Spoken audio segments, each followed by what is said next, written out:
Eh, Halo teman-teman, selamat sore. Em, Selamat sore buat sore. Nah, selamat sore buat teman-teman dari perkumpulan perempuan teman-teman dari perempuan Hak Anim ya. Aduh ya ampun, kita Ya, sudah berapa kali ketemu, saya lupa terus. Eh dan apa namanya? Dan teman-teman setia penonton Papua Insight. Halo semua, selamat sore. Kalau di sini masih sore ya. Kalau di sana mungkin sudah gelap ya, sudah malam ya. ya Uh, jam 6. oh ya, sudah jam 6 ya. Uh, Ya, um,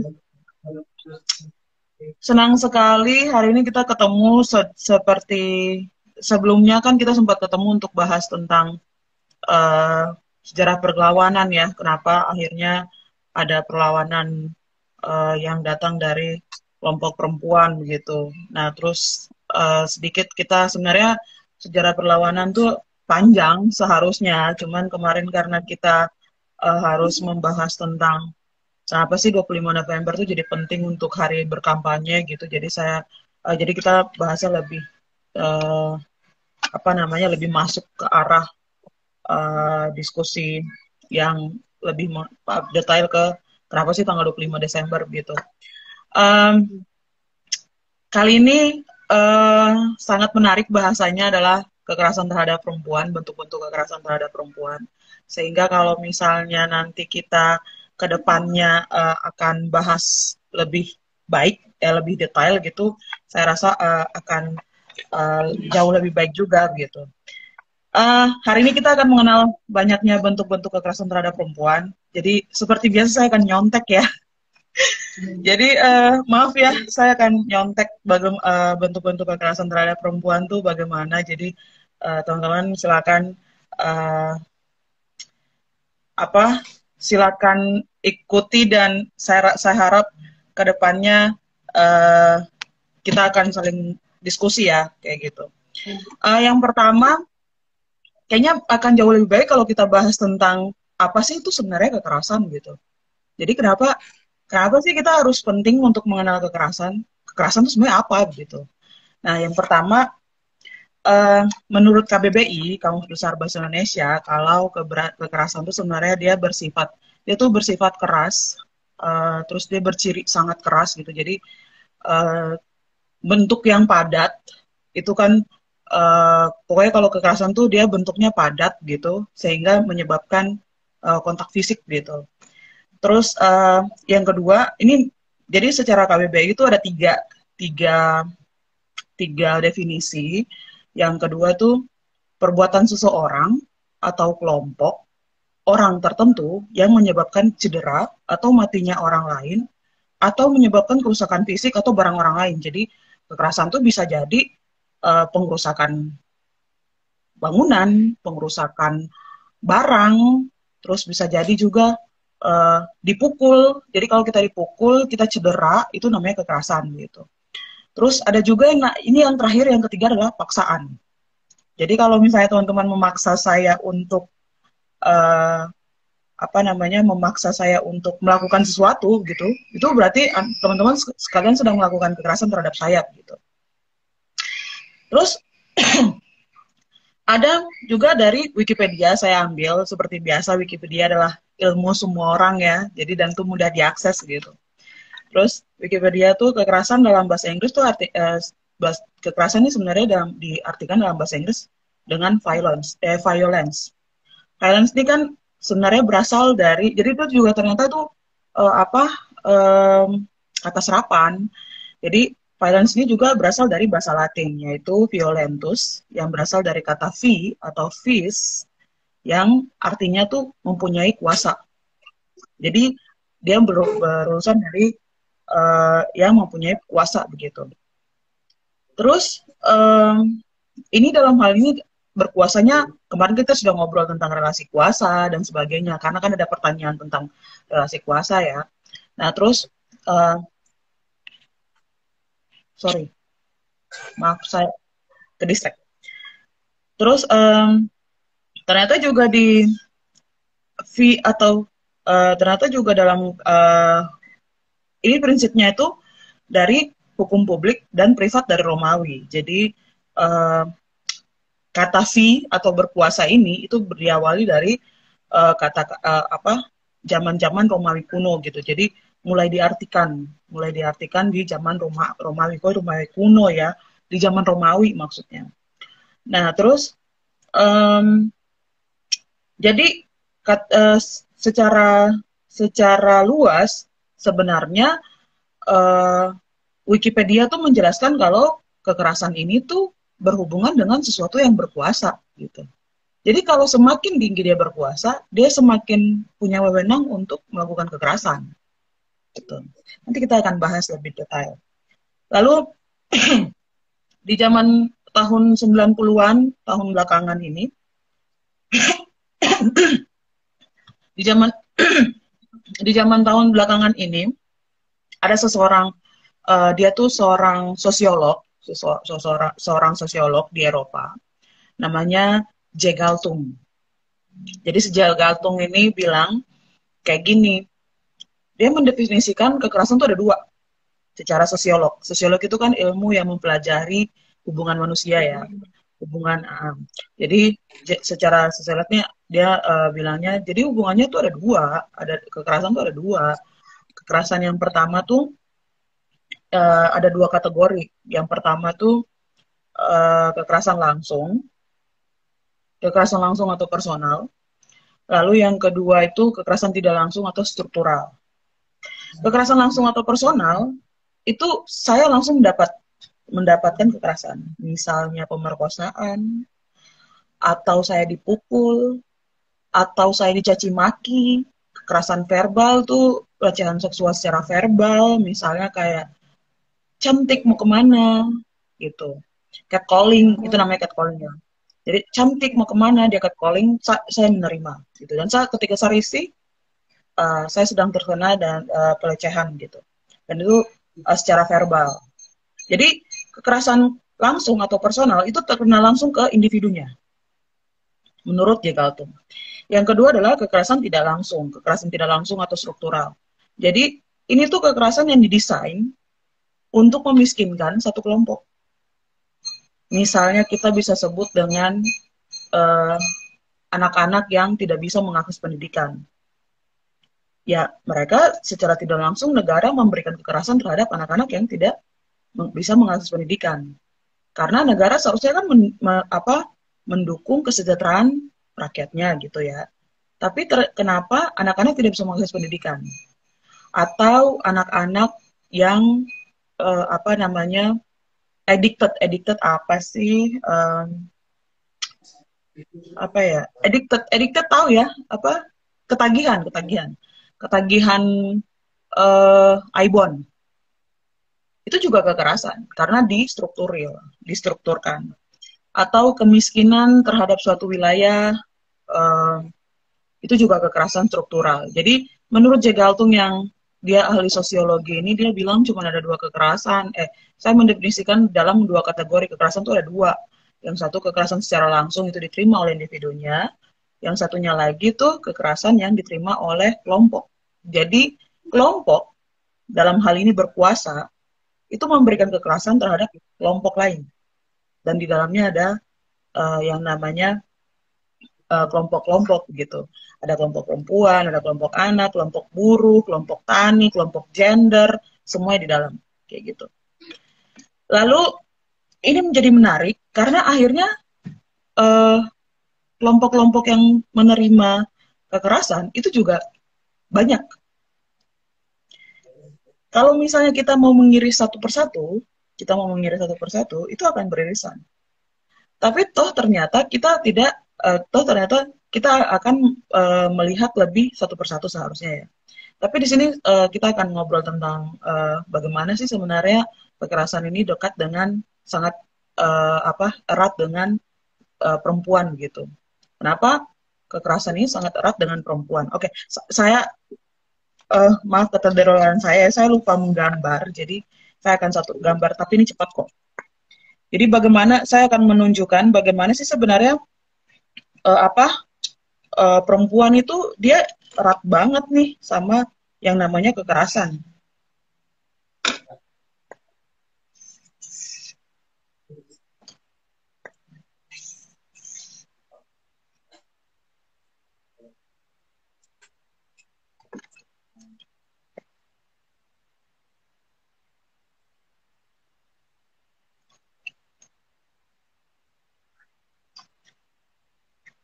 Saya dikasih waktu ya, guys, seperti biasa. Nanti saya ngoceh aja, terus kita tidak jadi, apa namanya, tidak jadi diskusi lagi. Oke, jadi penggambaran kekerasan terhadap perempuan itu seperti ini. Kelihatan tidak sih? Kelihatan ya? Kelihatan tidak? Kelihatan. Kelihatan ya? Iya. Kelihatan ya? Nah, jadi penggambaran kekerasan terhadap perempuan itu seperti ini. Tapi warnanya kelihatan ya. Ini ada warna apa ini di tengah nih? Hijau, merah, biru, sama hitam. Nah, ini kebalik tidak sih? Tidak ya? Lanjut ya. Nah, terus di warna hijau ini menggambarkan ini sebenarnya ini tuh kelompok perempuan. Ini perempuan itu sendiri. Perempuan. Jadi sebenarnya tidak menutup kemungkinan perempuan juga melakukan kekerasan terhadap perempuan. Itu. Lalu di luar perempuan ini ada kekerasan yang namanya keluarga. Keluarga. Jadi keluarga juga mendukung kekerasan terhadap seorang individu perempuan dalam kasus-kasus tertentu. Lalu di luar lagi ada yang namanya, ini yang paling biru nih, yang warna biru nih, yang warna biru nih komunitas. Jadi kan selain keluar dari kelompok keluarga, dia kan ke lingkungan ya. Lingkungan, terus namanya komunitas. Komunitas juga melakukan kekerasan juga terhadap perempuan. Bagaimana mereka bilang, kok jangan pakai baju kayak begitu, nanti kok diperkosa dan segala macam. Atau jangan deh, aku kan perempuan, kayak begitu. Atau terus yang paling keluar lagi ini adalah kekerasan yang dilakukan oleh negara. Ini perempuan, jadi di tengah. Jadi bayangkan bagaimana perempuan sebagai individu itu melewati lapisan-lapisan kekerasan ini. Jadi sebenarnya perempuan tuh sangat erat dengan kekerasan. Ini kita belum ngobrol tentang kelompok anak, kita belum ngobrol tentang kelompok gender kayak gitu. Nah, makanya kok bisa sih dia perempuan tuh kita bisa, kok bisa-bisanya sih isu perempuan itu isu yang sangat dekat dengan isu kekerasan. Karena tadi teman-teman sudah paham ya jalan pikirannya ya. Kenapa sih akhirnya kita harus ngobrol tentang kekerasan terhadap perempuan? Karena memang secara penggambaran yang jelek ini ya, saya gambar agak jelek ya. Secara yang gambar ini aja tuh perempuan yang di tengah ini dia harus melewati kekerasan-kekerasan ini, lapisan kekerasan terhadap perempuan, terus keluarga, komunitas, dan negara gitu. Sehingga lapisan terhadap perempuan tuh panjang. Nah, lalu bagaimana sih ini kedekatannya terhadap kita, perempuan-perempuan di Papua gitu. Sebenarnya ada satu laporan yang menurut saya cukup baik, teman-teman harus baca juga, dan itu laporan paling besar dan bisa diakses di mana saja, itu laporan, ada laporan saya ada di sini, stop sudah, kayak gitu. Ini saya ambil dari laporan stop sudah.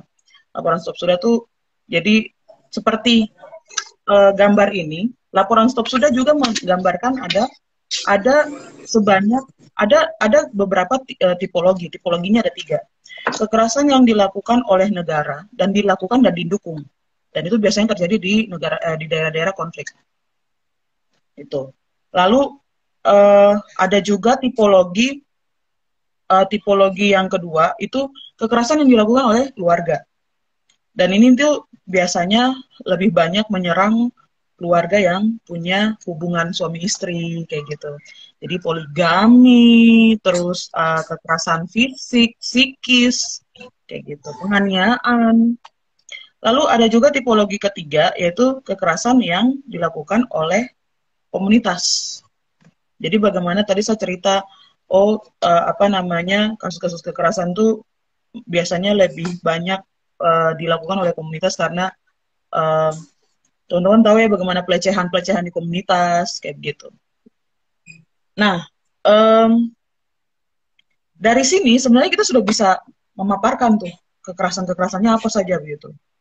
Kekerasan itu banyak sebenarnya. Ada yang bentuk fisik, ada yang bentuk verbal, ada yang bentuk secara apa namanya psikis gitu. Ada juga yang kena kekerasan seksual kayak gitu. Nah, sehingga kalau apa namanya kalau misalnya bisa kita jabarkan begitu, itu akan panjang sekali. Lalu kenapa sih bisa terjadi? Kenapa bisa terjadi? Jadi kekerasan itu bisa terjadi karena pendekatan keamanan. Negara memberikan ruang kepada orang yang punya senjata. Tadi kemarin kita sempat bahas tentang relasi kuasa. Relasi kuasa itu kan ada hubungannya, pokoknya dia punya alat dan dia bisa menindas orang, itu sangat mudah. Negara dalam hal ini menindas orang dengan cara kalau pendekatannya keamanan adalah senjata gitu. Lalu ada diskriminasi terhadap perempuan. Uh, saya kira diskriminasi terhadap perempuan ini banyak sekali, teman-teman bisa tahu lah bagaimana diskriminasi dilakukan terhadap perempuan gitu.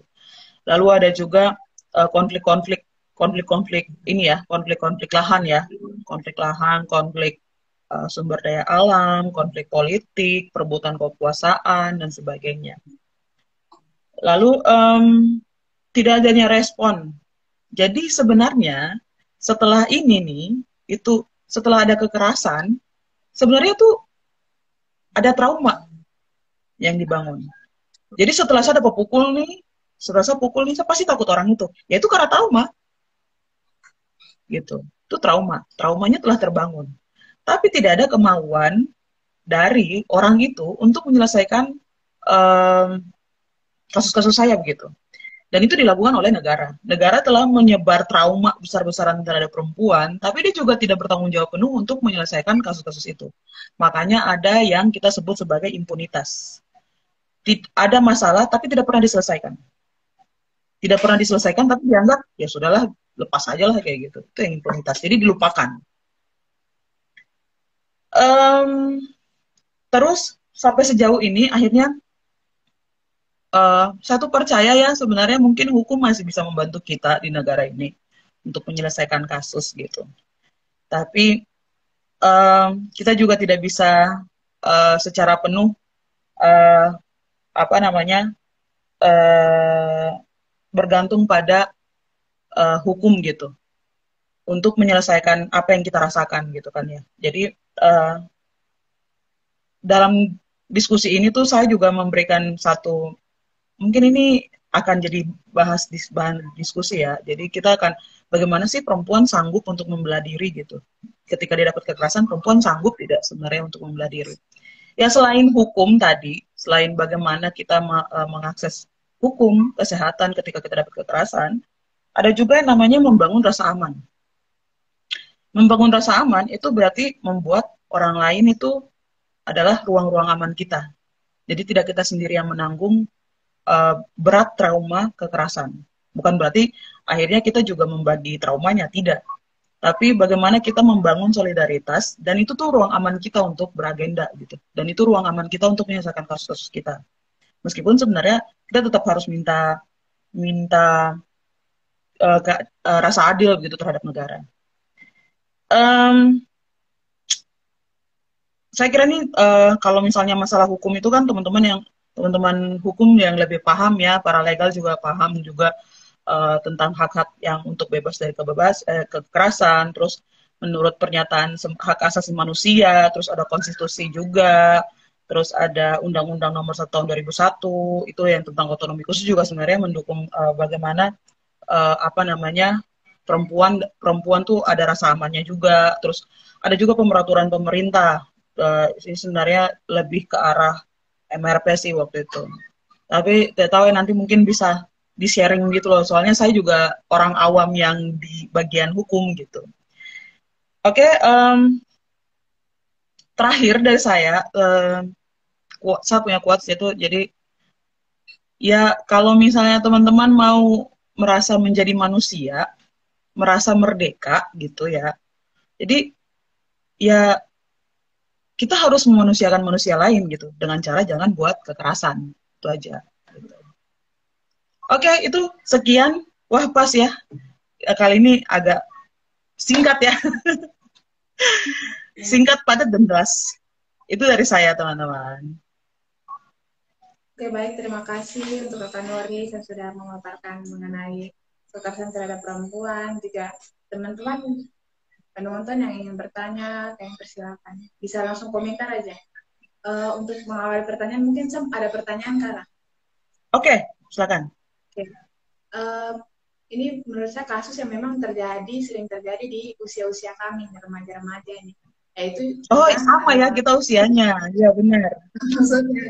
tentang kekerasan dalam upacara. Oke, ya. Banyak kan, maksudnya istilah sekarang itu kan hubungan-hubungan toksik begitu yang tidak sehat, dimana dalam hubungan itu tuh perempuan itu di pasangannya itu kayak larang dia untuk bergaul dengan teman-temannya atau ketemu dengan teman tapi lawan jenisnya begitu, dan kadang juga melakukan kekerasan fisik kayak orang sudah menikah begitu. Bahkan sebenarnya juga orang menikah tidak boleh ya kekerasan fisik, maksudnya ya seperti itu dia kekerasan fisik. Bahkan ya, benar. Di media-media sosial ya, memakai media sosial untuk kadang kalau istilah sekarang tuh kasih viral lah di sini, di lingkungan sini kan kasih viral-viral perempuan gitu, dimaki-maki di sosial media seperti itu. Nah, banyak juga kasus yang kalau pendekatan kita tanya kenapa maksudnya, atau kayak dia kok betah begitu di dalam hubungan toksik seperti itu, kok betah begitu. Nah, malah di sharing kayak ternyata mereka itu mafia itu kayak sudah berhubungan begitu. Nah, misalnya saja saya korbannya ya, saya sudah korban, saya sudah sama pacar saya terus, tapi sudah berhubungan, terus dia larang-larang saya bikin, akhirnya saya untuk kayak mau melawan itu akhirnya takut begitu. Nah, menurut kakak itu saya harus bagaimana sebagai korban? Terus misalnya yang kedua, kayak misalnya saya punya teman Vivin ini yang korbannya, terus dia sudah pasal, tapi sebagai temannya ini sudah bagaimana ya caranya kasih tahu Vivin atau tidak kasih pengaruh dia supaya dia itu keluar dari zona hubungan yang toksik seperti itu. Mungkin itu saja kakak yang saya mau bertanya. Oke. Aduh, saya kan relate ya, karena memang tidak pernah punya pacar, jadi tidak tahu relationship itu gimana gitu. Jadi buka lagi, Wak. Ya ampun. Maaf. Sebenarnya ini menjadi menarik karena kita ngobrol tentang masalah relationship. Di relationship itu ada obrolan namanya, ya berarti jangan ada yang merugikan dong, ya kan? Makanya ada yang namanya konsen. Konsen itu adalah waktu satu bilang ya dan satu bilang ya, itu baru ya. Satunya bilang tidak, satunya bilang iya, tidak. Satunya bilang iya, satunya bilang tidak, tetap tidak. Satunya bilang tidak, satunya bilang tidak, tidak. Jadi konsen itu hanya hubungannya adalah satu bilang iya, satu bilang iya, gitu.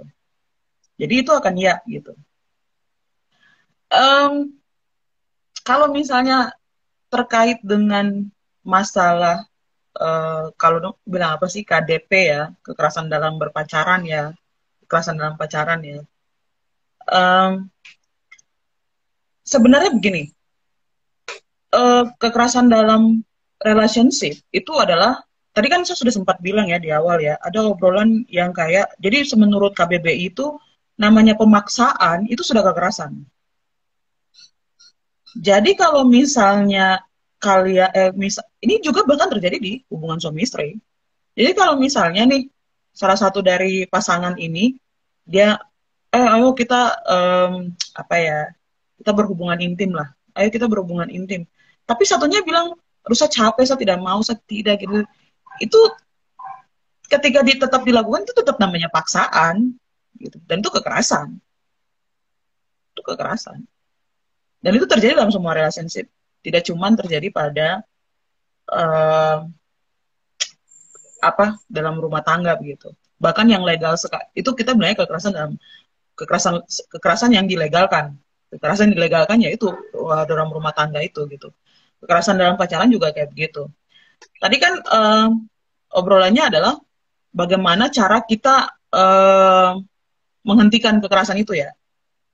Jadi fenomenanya adalah mereka terikat dalam relationship, terus setelah mereka terikat dalam relationship, jadi dia semena-mena dianggap bahwa satu memiliki kupu tubuh gitu.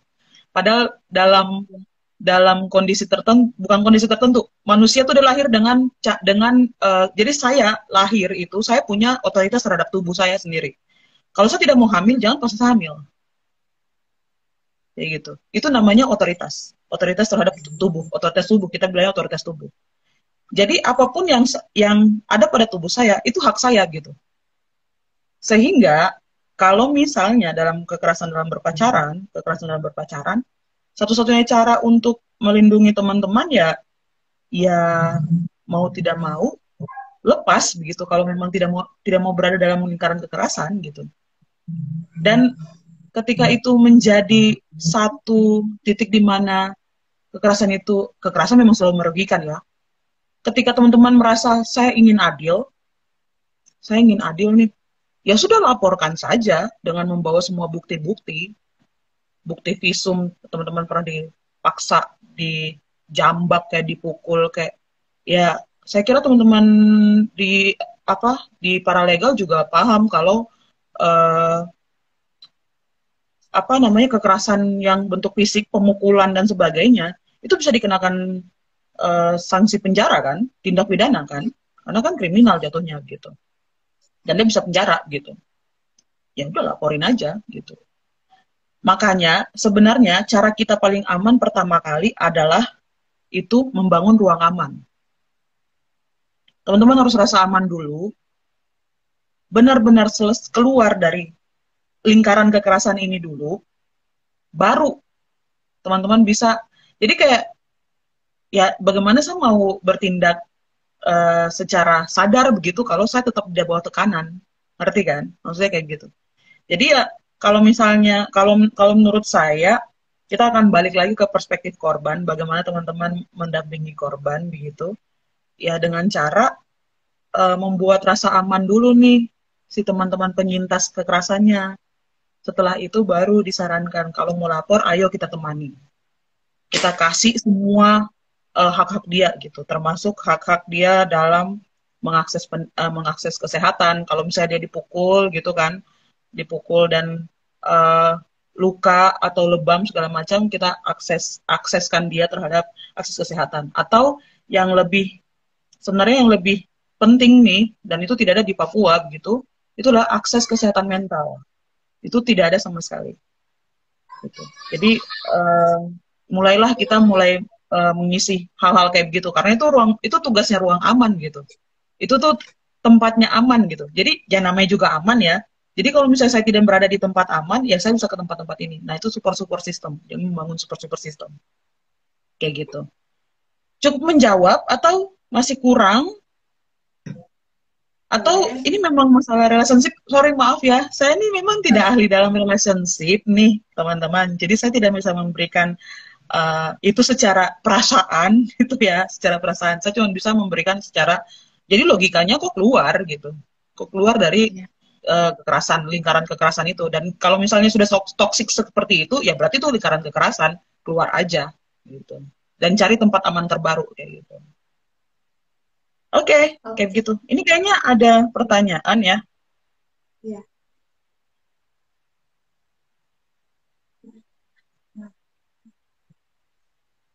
Ini kakak pertanyaannya, terkadang perempuan selalu menutupi apa yang mereka rasakan atau dipukul atau diejek oleh temannya atau laki-laki. Namun hal itu memang sulit, tapi mereka menutupi diri dan tidak membuka masa. Oke, ini pertanyaan dari kakak. Sorry, membuka masa ini maksudnya? Ini masalah mungkin. Masalah apa? Oh, masalah. Oke. Oke. Gimana ya? Ya, karena kan sebenarnya kita tuh membahas tentang bagaimana perempuan di dalam lingkaran kekerasan, sehingga dan itu dinormalisasi sebenarnya. Dinormalisasi tuh kayak biasalah kalau perempuan diperkosa tuh ya biasalah karena aku pakai baju pendek gitu. Padahal sebenarnya tingkat kekerasan seksual terhadap perempuan tuh lebih banyak ditujukan kepada teman-teman yang berjilbab. Kalau teman-teman membaca laporannya itu, teman-teman yang berjilbab tuh ngomong, ya bayangkan saja saya diimajinasikan rambut saya sepanjang apa, kulit saya seputih apa gitu. Dan dia ngerasa bahwa itu pelecehan gitu. Jadi sebenarnya baju yang menutupi dari ujung rambut sampai ujung kaki itu tidak menutup kemungkinan terjadinya kekerasan gitu. Jadi orang biasanya menormalisasi kekerasan terhadap perempuan tuh biasa. Terus orang bilangnya, ya aku dapat kekerasan karena aku tuh tidak jago berkelahi. Ah, mohon maaf nih, mohon maaf. Gimana? Aku dapat kekerasan gara-gara tidak jago berkelahi. Mohon maaf. Saya belajar berkelahi bukan saya kan belajar bela diri bukan untuk berkelahi, gitu loh. Ya ngapain aku lakukan kekerasan ke saya, gitu. Jadi sebenarnya hal-hal ini juga akan terjawab dengan ruang-ruang aman sebenarnya. Jadi um, mungkin karena memang kebiasaan dari rumah, kebiasaan kita kecil, kebiasaan lingkungan yang membentuk bahwa perempuan tuh harus seperti ini, perempuan tuh harus begini, perempuan harus lemah lembut, segala macam. Jadi kalau misalnya terjadi kekerasan, dia diam, gitu. Dia diam karena perspektif yang dia bangun tuh adalah, ya memang sih itu salah saya karena karena begini, satu pulang malam jadi saya dapat kekerasan, itu salah saya segala macam bla bla bla bla. Eh, Padahal kan, mohon maaf nih kita kan sesama individu nih ya. Maksudnya eh, normalisasi seperti itu bagaimana bisa masuk di otak saya gitu. Jadi kalau misalnya memang kita tuh terbiasa karena terbiasa menormalisasi kekerasan sehingga eh, pertanyaan tadi tuh muncul. Pertanyaan adalah banyak kok kelompok perempuan yang diam. Ya iya karena kalian menormalisasi itu gitu. Gitu. Jadi bagaimana dia tidak diam? Dia baru mau bilang saya begini, Isa tidak suka loh kok panggil saya seperti ini. Nanti obrolannya kayak gini, Allah manja biasa aja. Kayak gitu saya tidak kayak begitu saya kan cuman ganggu kok. Padahal kan kok sedang catcalling terhadap dia gitu. Misalnya kayak cantik mau kemana kayak gitu. Cantik mau kemana? Ya waktu saya marah, jangan saya tidak suka dipanggil kayak gitu. Saya tidak suka dipanggil kayak gitu. Terus nanti dia bilang, ih GR sekali, aku pikir kok cantik kah? Ya, mohon maaf nih, saya agak di luar nalar gitu ya. Karena menurut saya tuh Kak, berarti Anda tuh sedang menormalisasi kekerasan gitu. Bagaimana perempuan mau bercerita kalau kamu sendiri tuh sudah menormalisasi bahwa kekerasan itu tuh kayak kekerasan tuh biasa saja terkena sama perempuan gitu. Jadi ada pertanyaan seperti itu muncul pasti. Jadi bangunlah ruang aman kayak gitu, bangun ruang amannya pertama dan jangan ya speak up aja apa yang menurut Anda benar, speak up gitu, bicara. Gitu. Ya kakak, apalagi dalam kalau konteks kehidupan sosial kita kan memang kayak, apalagi kayak tadi dibilang apa, misalnya saja ya dia apa menghina secara fisik seperti itu, kayak kan memang sudah kayak di kehidupan Minum sosial bentar kita ya. dinormalisasikan, kayak dibilang kok kulit hitam, kok rambut keriting, kok bibir begini begitu, tapi kayak kita marah, kita menangis atau apa ya biasa begitu, terus dia bilang orang cuma bilang begitu ya kok baper sekali itu memang dalam konteks kehidupan sosial hal-hal kayak begitu memang sudah cenderung terjadi. Iya. Bahkan si pelakunya saja kayak bilang, kita teman, mau kita bicara begitu. Padahal dalam konteks ini kan dia sudah rasa kayak, saya sudah tidak nyaman dengan hal ini, saya bicara begini, saya tidak nyaman sekali. Tapi malah bilang, itu sudah normal, tidak apa-apa, itu dan kita saja, kita bercanda, padahal itu kan tidak mengerti si korban punya perasaan seperti itu. Benar. Dan biasanya juga dinormalisasi sama penyintasnya karena merasa bahwa karena kan dia dididik kayak gitu kan, dia dididik kayak gitu. Jadi kayak akhirnya kayak ya sepantas sih dimarah, sepantas sih dapat kekerasan karena saya keluarnya ke dalam keadaan kayak begini, satu dalam keadaan begini, saya begini, dan itu dinormalisasi sama semua orang, tidak cuma pelaku, bahkan korban sendiri dinormalisasi gitu. Tapi tetap maksudnya, jadi pertanyaan tadi tuh keluar karena itu kita tuh terbiasa menormalisasi kekerasan, gitu. Bahkan kan Jadi kekerasan ada banyak ya, kekerasan fisik, kekerasan seksual, kekerasan verbal, body shaming itu kekerasan. ya, Jadi ketika orang mengatakan saya gendut dan saya tidak suka, itu kekerasan terhadap saya. Gitu. Ya, maaf nih, yang punya badan kan saya ya, Wak. Saya kan tidak sedang merugikan Anda, gitu. Gitu. Oke, menjawab ya. ya, ya.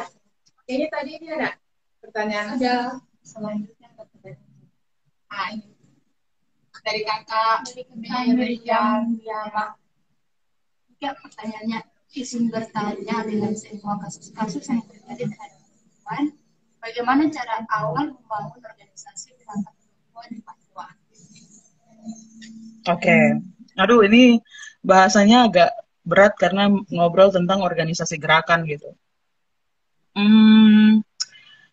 Di organisasi gerakan, namanya organisasi itu berarti teman-teman mampu membuat satu kelompok besar yang kita punya tujuan tuh sama gitu. Misalnya pembebasan perempuan terhadap kekerasan gitu ya.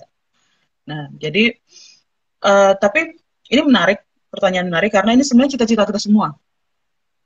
Cita-cita kita semua di mana kita tuh terbebas dari kekerasan. Jadi makanya semua hari-hari besar perempuan tuh dia selalu kayak stop, hentikan kekerasan terhadap perempuan dan anak kayak gitu.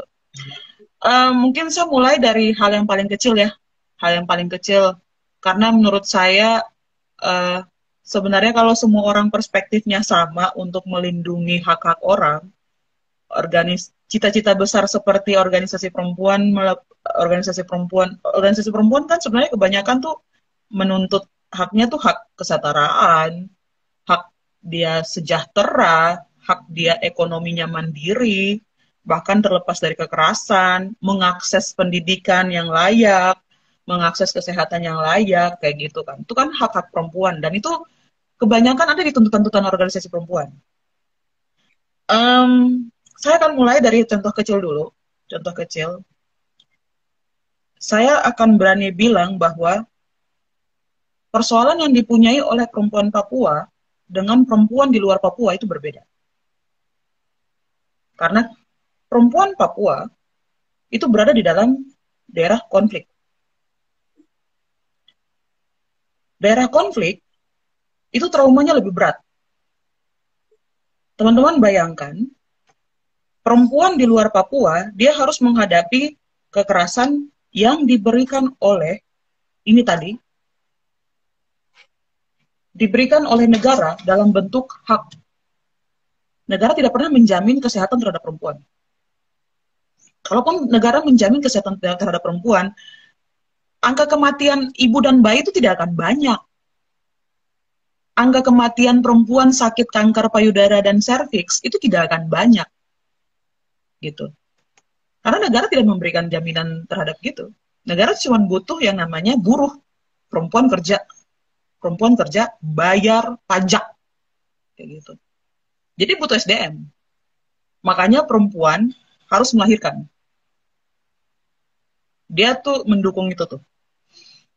Tapi juga hak-hak perempuan waktu dia hamil tidak diperhatikan gitu. Saya akan mulai dengan contoh kecil itu. Jadi kasus di perempuan Papua dengan kasus di perempuan di luar Papua itu berbeda.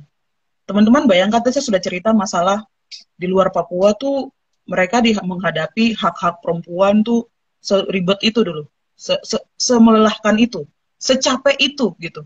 Dia bahkan di kampus saja belum tentu dia tidak dapat diskriminasi. Dia bahkan jadi buruh saja di pabrik hanya untuk memberi makan tubuhnya sendiri saja, itu belum tentu tidak didiskriminasi. Apalagi perempuan Papua yang dibawa moncong senjata. Jadi teman-teman bisa bayangkan trauma dia tuh gila-gilaan, capek, sakit. Dia harus menangis melihat anaknya ditembak mati. Dia harus menangis lihat keluarganya ditembak mati. Dia harus menangis lihat keluarga dia di dalam penjara gitu. Dan itu tuh pendekatan keamanan, itu negara mendukung gitu. Jadi di daerah konflik dengan daerah tanpa konflik itu traumanya berbeda. Traumanya berbeda. Sehingga kalau misalnya teman-teman ngobrol tentang organisasi pergerakan perempuan Papua, itu teman-teman harus melihat itu dulu. Apakah benar dia akan menjawab trauma-trauma atau tidak? Gitu. Apakah dia bisa menghentikan trauma-trauma perempuan Papua atau tidak? Gitu. Sehingga langkah awal yang bisa saya jawab ya, itu adalah membangun ruang aman dulu. Namanya ruang aman, itu teman-teman berbagi semua di situ. Teman-teman berbagi. Kita tuh percaya ya, saya percaya karena tahun 98 itu mahasiswa berhasil menggulingkan Soeharto, itu gara-gara solidaritas. Soeharto memerintah selama 32 tahun, itu diktator luar biasa, mengerikan, mahasiswa membangun solidaritas yang luar biasa sampai akhirnya aparat dipukul pundur, harus kembali ke barak tentara, tidak lagi di segi-segi sendi-sendi kehidupan ya, tidak lagi di sendi-sendi kehidupan manusia gitu, di kehidupan rakyat. Itu gara-gara solidaritas. Sehingga kalau teman-teman mau merasa bahwa ada cita-cita besar nih, cita-cita besar bahwa perempuan Papua begini, ya teman-teman bangun ruang amannya, itu akan menjalar ke arah solidaritas. Orang harus tahu dulu nih persoalan perempuan Papua apa, gitu. Ya saya juga tidak ujuk-ujuk ke sana terus cerita kan, Isa tuh tidak suka loh kok pegang-pegang sapu rambut, aduh ya ampun, tolong deh, saya sudah keramas segala macam, kan bagaimana caranya saya harus kasih tahu kalau kok jangan pegang sapu rambut, saya ini sudah capek, kok pikir mandi tuh tidak capek kah? Atau kok pikir keramas tuh tidak capek? Saya punya ini begini, kok harus kasih tahu dulu kenapa saya punya perawatan rambut itu sangat-sangat susah, sehingga jangan kok pegang sembarangan gitu kan, kayak gitu kan kisahnya, analoginya seperti itu. Jadi kalau misalnya teman-teman punya tujuan untuk jadi perempuan Papua tuh harusnya seperti ini, begini, ya kasih tahu dengan cara bangun solidaritas, bangun ruang amannya, terus bicara, kasih tahu bahwa perempuan Papua punya masalah kayak gini gitu, seperti itu. Itu dari saya. Cukup menjawab tidak? Terus siapa yang tanya sih? Aduh maaf ya, saya tidak bisa lihat ini. Mariam. Ya, Mak. Cukup menjawab tidak? Siapa nih? Kawan Miriam, iya. Jadi cara awalnya itu menurut saya adalah teman-teman harus terbuka terhadap persoalannya dan bangun solidaritas. Belum lagi juga harus bangun ruang aman, itu yang paling penting sih. Yang paling dekat itu adalah bangun ruang aman. Bangun dulu ruang aman, baru akan menuju ke solidaritas. Gitu.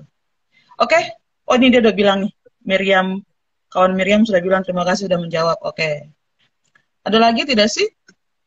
Ada lagi Kak, dari Kakak Sena. Oh iya. Halo Sena. Pertanyaannya, terkadang kurangnya pemahaman dari lingkung, tong susah sekali untuk speak up untuk diri sendiri. Baiknya banyak organisasi untuk perempuan di Papua agar pemahaman lingkungan, agar ada dukungan dari luar. Oke. Sebenarnya menurut saya tetap balik lagi sih, kita memang harus bangun ruang aman kita pertama kali begitu. Karena sebenarnya organisasi perempuan juga belum tentu dia akan menjawab, kita lepas tidak sih dari kelompok kekerasan gitu. Karena kekerasan itu bermula dari orang yang berkuasa, orang punya kuasa. Kuasa itu entah alat, kuasa itu entah uang, senjata, dan teman-temannya. Bahkan orang yang berpengetahuan sendiri pun kadang, kadang ya, orang yang merasa bahwa saya tuh pintar nih, dia juga bisa saja melakukan kekerasan gitu. Jadi yang menurut saya adalah yang paling penting itu teman-teman membangun ruang aman dulu. Jadi kalau sudah membangun ruang aman, dia akan menjalar ke arah solidaritas. Di dalam solidaritas kalau misalnya sudah, kan di mana-mana tuh orang tumbuh dari benih dulu ya, dari akar dulu, baru benih, batang, baru daun, pohon, akhirnya jadi pohon gitu ya. Nah, tidak ada yang ini pohon, tidak ada yang dia ambil daun dari orang lain, terus ambil batang dari orang lain, terus ambil akar dari tempat lain, jadikan pohon, satu pohon, tidak ada kan? Itu bermulanya dari akar dulu, tunas dulu, batang dulu, naik, terus jadi apa daun, terus jadi pohon gitu. Jadi memang dikumpulkan dulu, ulang dulu, dibangun dulu perspektifnya, apa yang mau dikejar gitu. Kalau merasa teman-teman merasa bahwa saya ini mau speak up nih, ya bangunlah ruang aman untuk speak up. Ketika itu sudah dibangun ruang aman untuk speak up, itu akan menjalan dengan sendirinya. Teman-teman bisa bisa berusaha untuk dapat hak-hak perempuan, hak-hak yang ingin teman-teman mau, adil sekalipun gitu. Meskipun cuma satu orang, itu tetap ruang aman. Meskipun cuma satu orang, itu tetap ruang aman. Kayak gitu. Oke?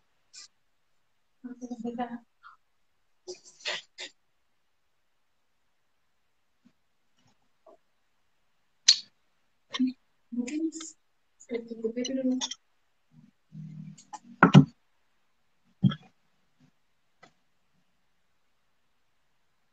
Begitu. Tadi diam-diam dia terus begitu. Ah, Nah, Kak Kasina bilang siap, terima kasih banyak. oke. Kakak Nus ada pertanyaan ini. Oke. Kalau orang yang dia sangat powerful, artinya dia punya kekuasaan, baru kemudian dia bisa bayar orang siapapun itu untuk membela dia sebagai seorang pelaku kekerasan, terutama kekerasan seksual. Bagaimana sih cara kita melawan, Kakak? Ini kan terkait obrolannya adalah obrolan orang punya relasi kuasa ya. Iya, Kakak. Satu tetap percaya yang bisa menghancurkan relasi kuasa adalah kekuatan banyak orang. Kekuatan banyak orang dan tekanan yang diberikan terhadap banyak orang. Memang sih lama, jangan tanya deh. 32 tahun waktu Soeharto menjabat itu, 32 tahun tuh bukan waktu yang singkat begitu. 32 tahun tuh itu lama banget gitu. Sangat-sangat lama gitu. Tapi kan selama 32 tahun itu orang yang menentang Soeharto tuh banyak. Sehingga dia terkumpulnya tuh lebih banyak gitu. Jadi dia memberikan tekanan, dia memberikan tekanan terhadap relasi kuasa itu, terus apa namanya, terus menerus juga kan dikasih cara untuk bagaimana sih biar orang ini dia turun gitu. Memang tidak akan cepat penyelesaian kasus melawan relasi kuasa tuh. Tapi kalau dikasih tekanan terus ya saya rasa akan akan membantu begitu. Karena makanya saya tetap percaya untuk melawan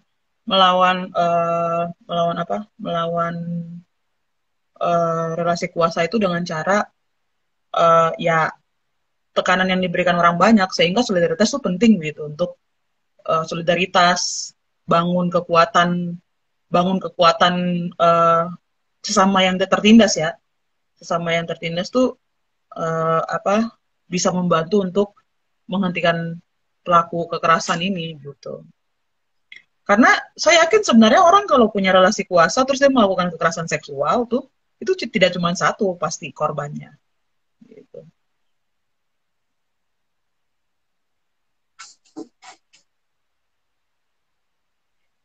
Siap, Kakak. Makasih buat penjelasannya, Kakak. Kakak teleponan nih. Ya baik Kakak. Terima kasih sudah membawa materi pada sore hari ini. Bagaimana? Suaranya besar, suara besar. Terima kasih, Kakak. Terima kasih Kakak sudah membawa materi okay. pada sore hari ini. Terima kasih. Semoga materi ini bisa bermanfaat dan bisa menjadi bekal untuk teman-teman semua dan bagi kita juga. Sip. Nanti saya kirimkan materinya ke Teddy ya, seperti biasa. Kalau teman-teman mau belajar kan ya, jadi saya akan kirim. Oke, makasih Kak. Sip. Ini keluar duluan ya. Oke, Kak. Terima kasih Dadah. banyak. Selamat sore. Selamat sore lagi. Selamat sore. Malam, Neng.